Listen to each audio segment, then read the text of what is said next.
Caitlin Clark's basketball escape gets explained by Sophie Cunningham. Indiana Fever superstar Caitlin Clark took part in the Annika LPGA Pro-Am tournament on November 12, which was the second straight year in which she competed.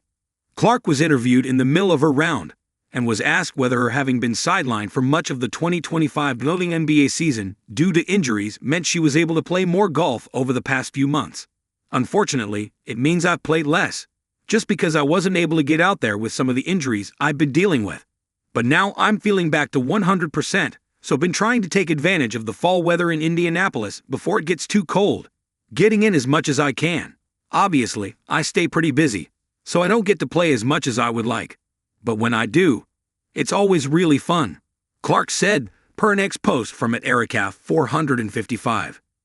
The main takeaway fans had from this response was that Clark is finally feeling fully healthy, which bodes well for her returning to the court at full speed when the 2026 season rolls around.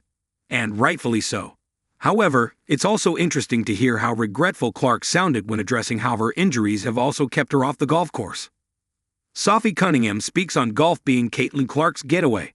Those who have followed Clark over the past couple of years know how much she enjoys being on the golf course, and her teammate Sophie Cunningham, who served as Clark's caddy during that Pro-Am tournament last week, put this into context during a November 19 episode of her Show Me Something podcast. "Yeah, she's good," Cunningham said when her co-host asked whether Clark is good at golf. She then added, "She's like really good. She can really hit it. But I think those greens were really fast, and everyone was struggling with chipping and putting. But she's really good."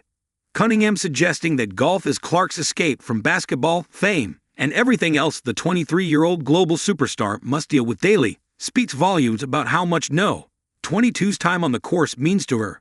Cunningham also mentioned that Clark, and Lexi Hull plan to get together and golf more often in the future. Perhaps this can be taken as yet another sign that Cunningham and Hull intend to return to Indiana in free agency this offseason.